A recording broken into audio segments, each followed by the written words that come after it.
Donc, on avait déjà vu maintenant la cinétique enzymatique, mais une cinétique michaélienne, de type michaélien. La deuxième type de cinétique allostérique, cinétique des enzymes allostériques. Enzymes et on va voir les effecteurs aussi allostériques, ça veut dire des activateurs ou des inhibiteurs de ces enzymes allostériques. On trace comme la cinétique michaélienne, on a tracé V en fonction de S, on a tracé V en fonction de S suivant une cinétique michaélienne et une B en fonction de S avec la courbe bleue d'enzyme allostérique. Qu'est-ce qu'on peut interpréter comme courbe d'enzyme allostérique? Les petites, on voit au début, les petites quantités du substrat, très peu, sont transformées lentement en comparant aux enzymes michaéliennes à la courbe rouge, sont transformées lentement. La vitesse augmente juste à partir d'un seuil. À partir d'un seuil, on voit la courbe qui va augmenter. Et on parlera d'effet coopératif. Qu'est-ce que c'est cet effet coopératif? Contrairement aux enzymes allostériques, aux enzymes michaéliennes, les enzymes allostériques n'exercent pas leur action à des concentrations en substrat élevées. Contrairement, les enzymes allostériques n'exercent leur action qu'à des concentrations en substrat élevées. C'est pour cela on a dit que la vitesse augmente à partir d'un certain seuil, à partir d'un certain nombre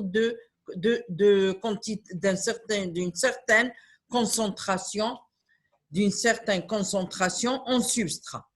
C'est pour cela qu'on dit que les enzymes allostériques n'exercent leur action, et on le voit bien sur le début de la courbe, qu'à des concentrations élevées en substrat.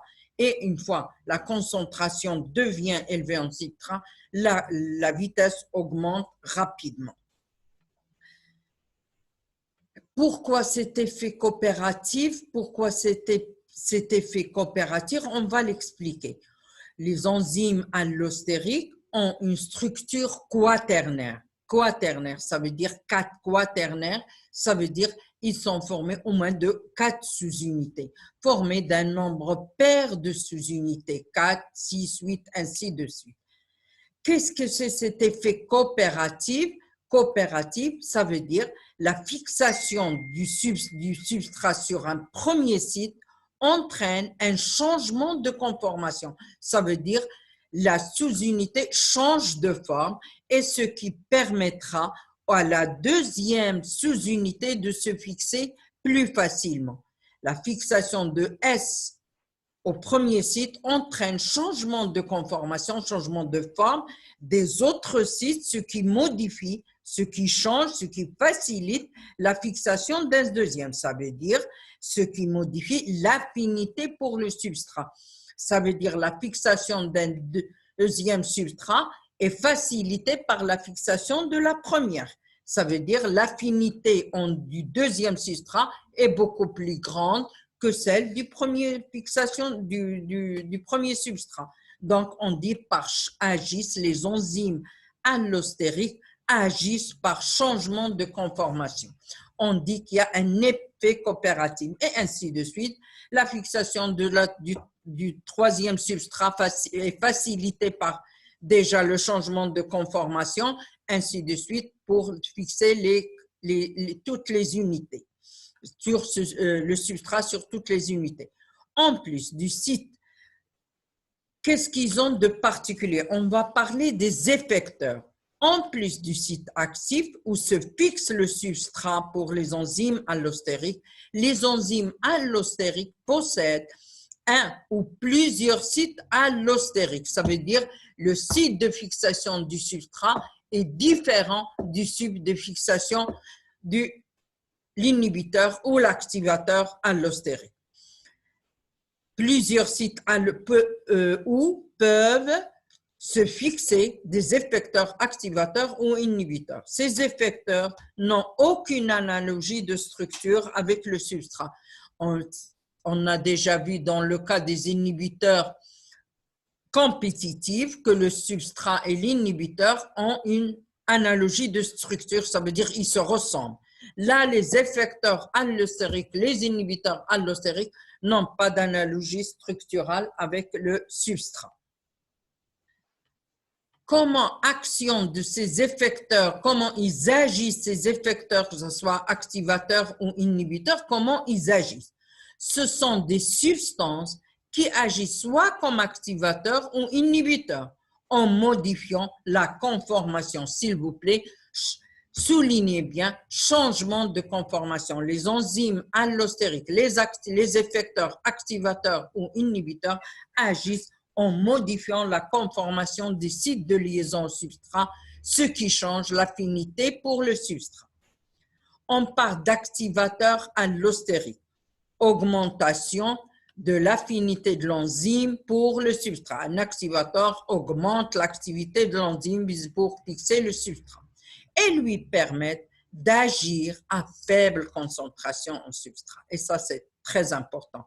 Les activateurs allostériques augmentent l'affinité de l'enzyme et vis-à-vis du substrat. Et puisqu'on a dit tout à l'heure que les enzymes allostériques n'agissent qu'à des concentrations élevées, là, le but d'un activateur, il permet, regardez la courbe rose, il permet d'agir, que l'enzyme allostérique agit à des faibles concentrations en substrat, recomparé par rapport à la courbe bleue et par rapport à la courbe, comparer les deux courbes rose et bleu. Ça, c'est les activateurs, la courbe correspondant aux activateurs. Les inhibiteurs allostériques, comme les inhibiteurs non compétitifs, diminuent l'activité pour le substrat. On voit le Km pour l'activateur, Km pour son inhibiteur activateur et le Km avec l'inhibiteur. Donc, comme les inhibiteurs non compétitifs, comme les inhibiteurs non diminuent l'affinité de l'enzyme pour le substrat. Les inhibiteurs allostériques diminuent l'affinité et par conséquent, on dit augmente le Km. Quand l'affinité diminue, le Km augmente et c'est ce qu'on voit dans V en fonction de S. Le Km de l'inhibiteur est beaucoup plus grand que celui de sans inhibiteur et celui avec activateur.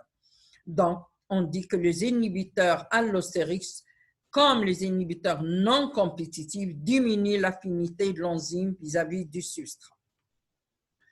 Et là, on parlera du modèle des enzymes allostériques, possède deux sites, c'est ce qu'on appelle modèle de Monod et Wyman, et qu'est-ce qu'il a de caractéristique cette enzyme, ce type de modèle d'enzymes allostériques, vous l'aviez vu dans les enzymes allostériques, dans le métabolisme, dans la glycogénèse par exemple, et dans les phosphokinales, la forme relâchée et la forme tendue. La forme relâchée est la forme active, la forme tendue est la forme inactive. On dit que l'enzyme allostérique agit par changement de conformation. C'est ce que explique ici la forme relâchée et la forme tendue. Transition allostérique, on peut passer d'une forme relâchée à une forme tendue, ça veut dire d'une forme active à une forme inactive. Et là, vous avez des exemples comme certains phosphorylases, comme les glycogénases, ainsi de suite. Qu'est-ce qui possède ces enzymes allostériques? Possède, on a dit, deux sites, site actif et site régulateur. Ça veut dire soit un site, soit activateur, soit inhibiteur. Régulateur, ça veut dire soit il agit pour augmenter l'activité de l'enzyme, soit c'est pour inhiber l'activité de l'enzyme. Formé de plusieurs sous-unités, protomères, on a dit au nombre de paires, protomères, existent sous deux états en équilibre, état catalytique, c'est l'état actif, et l'état inhibé, c'est l'état tendu. À l'autre forme, ça veut dire qu'ils passent d'une forme relâchée à une forme tendue. C'est comme ça qu'ils agissent les enzymes allostériques. 1, 2, 3 à retenir pour les K et la 4 pour retenir les propriétés. Si on doit retenir les propriétés de ces enzymes allostériques, agissent par changement de conformation. Ils ont deux sites, un site de régulation et un site actif, deux types de sites, formés de plusieurs unités identiques protomères, existent sous deux formes, une forme relâchée, une forme tendue, et la quatrième propriété agit par effet coopératif, ça veut dire la fixation d'un substrat sur un protomère facilitera, ou une sous-unité facilitera la fixation du deuxième substrat sur le deuxième protomère. La fixation d'une molécule de S sur un protomère déplace l'équilibre vers la forme active. Ça veut dire facilité, elle agit par changement de conformation. Ça, c'est les 4 propriétés à retenir pour les propriétés des enzymes allostériques. Importance des enzymes allostériques, et on terminera avec ça, ont un rôle de régulation très important dans la cellule. C'est pour cela un exemple très important d'une enzyme de régulation, une zone clé de la glycolyse, la PFK1, la phosphofructokinase 1, qui catalyse le fructose 6-phosphate en fructose 1,6-biphosphate. Il y a plusieurs types d'enzymes allostériques que vous avez vu dans le métabolisme des glucides, des acides aminés et des lipides. En général, l'enzyme allostérique catalyse la première réaction limitante d'une voie métabolique. Son activité peut être contrôlée par des activateurs ou des inhibiteurs appartenant à cette voie métabolique. Exemple, A qui transforme en B en présence d'une enzyme E1, une chaîne anabolisme ou catabolique. Un métabolisme en général, A donnera B, B donnera C, C donnera D. En présence, c'est des réactions biologiques catalysées par des enzymes E1, E2, E3, ainsi de suite. Et X est le produit. Enzyme allostérique, c'est l'enzyme E1.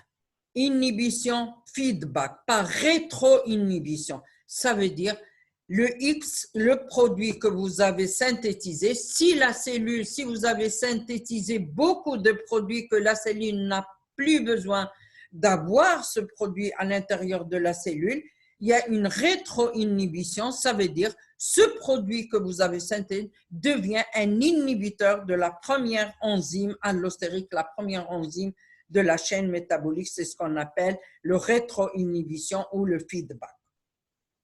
Les effecteurs allostériques ont une action spécifique sur les enzymes allostériques en se fixant sur leur site allostérique, bien sûr. Ils ne se fixent pas sur le site actif, mais ils se fixent sur le site